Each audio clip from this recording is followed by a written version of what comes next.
deal with. Shalom, shalom, shalom. Been a long time since I've talked to Sarraih direct this way. I do it this way because she likes to hide behind her mother's dress, figuratively. Or she likes to hide behind an answering machine. I don't date the answering machine anymore. She's not woman enough to ever have a conversation. And she still acts childish.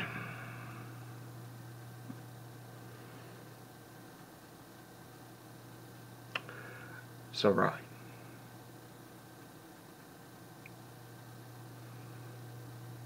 Nothing brings more pain to my life than you did. No one has ever aggravated me to such a point that I just want to strangle the nearest person.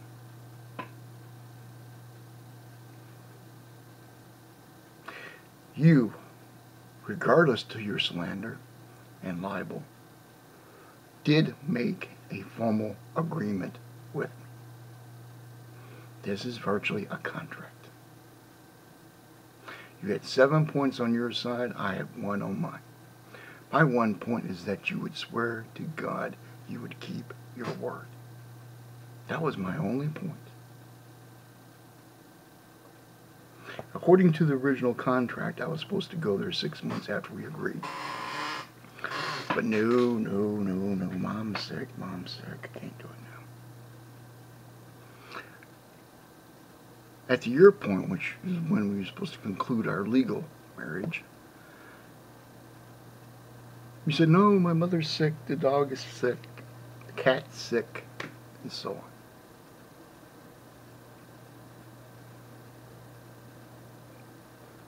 Not that I was happy about it. Actually, as I seem to remember, I was quite peeved.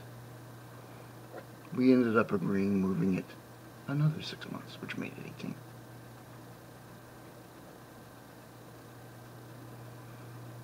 Now, at that time, you were having trouble with thick shades and a bunch of other people. So, I made a little hype, got a little things going. Not that I didn't have knowledge in it, I actually did. But never that you understood the tense and gesture of what I was saying. So I took the heat off of you and put it on me, because I didn't want you to have to deal with it. And that's my decision, as a husband does, as you or a wife should allow. Because you are a wife. A wife, according to the laws, is defined by several ways. 1, to have physical sexual contact with, defines a person as a wife. 2, an agreement or contract, which we did have, not formalized, agreed. If I knew how you were going to be, I would have made sure it was in a legal document. But I thought by getting you to swear to God was good enough.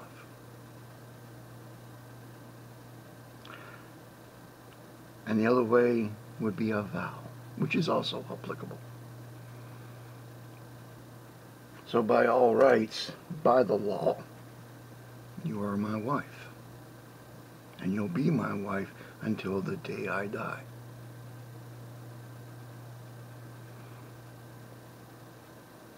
Now you've been retreating, as I said, behind your mother's dress, figuratively. Or retreating behind your damn answering machine, which is realistic. And I don't date the answering machine anymore, I refuse. You never have been woman enough to have a conversation. You don't discuss.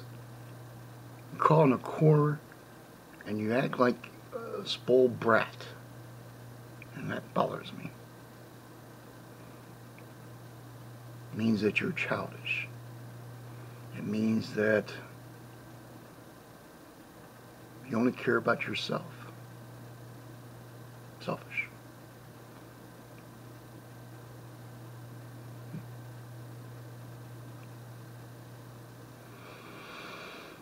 And now you're playing other childish games.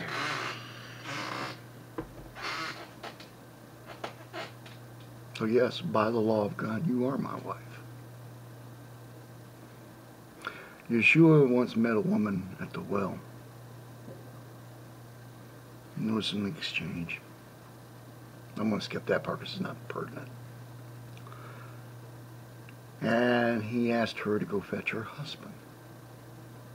The woman responded back, I have no husband. Yahshua responded back, what you say is correct. You don't have one husband, you have 6.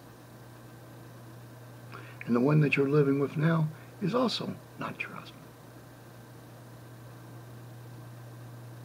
Sort of confusing, isn't it? The use of the word is, she was a wife by declaration, in her case, sexual.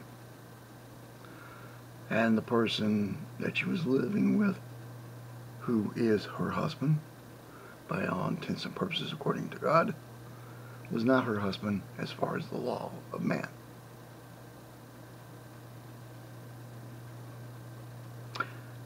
Another story would be Isaac and Rebekah. Never set eyes on each other. Never saw each other.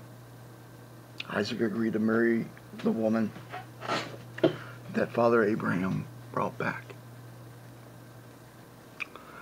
Father Abraham's servant went out, prayed to God, asked that the first woman to offer him water from the well that was available, he would ask to be Isaac's wife. And that turned out to be Rebekah. She also never saw him, but agreed. At the moment of the agreement on her end, made her his wife. To make the long story short, she traveled back with Father Abraham's servant, met her husband for the first time, and they, retired to the tent. So there is no ritual for marriage. The only ritual is a person's declaration, either by sex, contract, promise, vow, or etc. So you are my wife. You'll be my wife until the day I die. I'm not saying I'm happy with you. Well, I'm far from happy with you. I do not like people who act in this way. Because you're not in control, sweetheart. I am in control. And I'm far better at it. And I also have it under the law. And you can go to 2 Peter and find the same thing. You are to do as I say. And I also have things I must do towards you. Because it's not just one-sided, it's actually two-sided. I believe it's 2 Peter chapter 3. Let's see, which one is it? Verse 7 or 8 or 9. It's for the woman. The husband's like verse 5 or something. I believe that's that. Could be in the wrong chapter. I can't remember. Maybe it's 1 Peter. Doesn't matter. It's in Peter somewhere. But that's the way it is.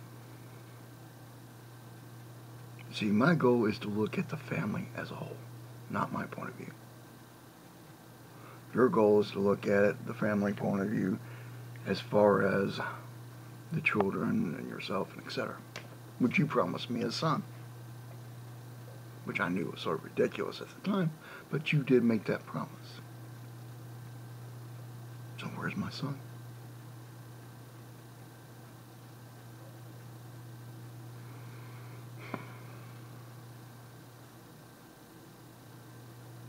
So sorry, you and I are married according to the laws of God. Easily defendable. I've already done it more times than I can think of. Joshua 9 speaks of the city of Gibeon, where Joshua promised people that he would not destroy them, since they came, molded bread, old wine, Their clothes were in tatters, etc., acting like they came from a very far distance, and they didn't. They lied. But he was bound by his word. In 2 Samuel 22, speaks of the curse against Israel because Saul, king of Israel, killed 7 men from that city after Joshua promised they would not be harmed. From then and on.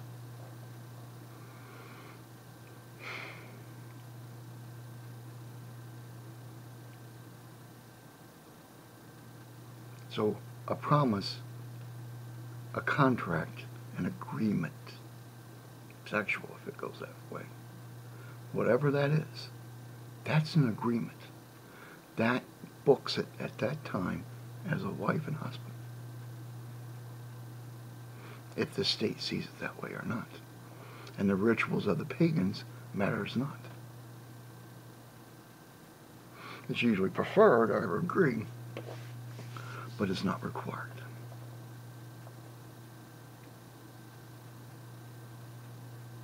Because there's no, you will not find anywhere in the Tanakh or the Brit Hadashah that says that you must have a ritual wedding. Nowhere in there. That's for the state. That's for the families. That's not for the bride and groom.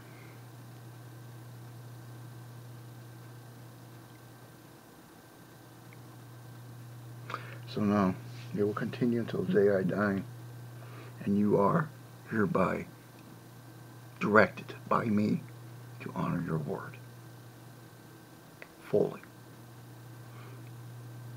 without reservation. Or you can continue going on the way things are and allow Lucifer's curse to take hold of you. Because right now, the way you've taken this, I can no longer stop that now. I can only start one part, but I can't stop the rest. I've told you in a poetic form what is to befall you, what is to happen to you.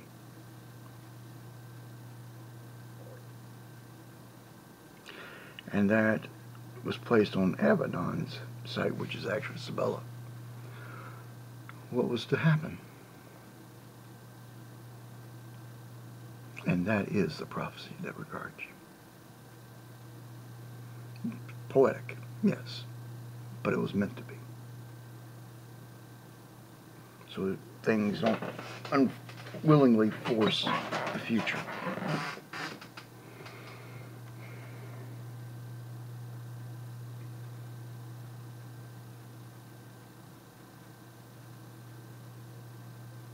Now you have sitting back and you've spoken slander, libel, insults. You have spoken lies, mistruths, innuendo. Do you not realize that you're pushing yourself in the grasp of hell? You're going against your own sworn word to God. I know you made it. I insisted on it. And my screen just went blank twice. It means I'm probably running long. So let me just end with this. You alone will have my heart until the day it stops beating. I will love you and you alone the rest of my days. But those days are growing shorter. I know my death as I have always have known. I have seen it, and I have told you as much about it as I dared. I will die in the 3.5-year reign of Marduk, which is a Babylonian name for the Antichrist. He's also known as Osiris. So this sets my date in the spring of 2033. So how long will it last? Till the day I die, for I'm meant to go before you. And you are meant to be here as a guiding light to the people after my passing.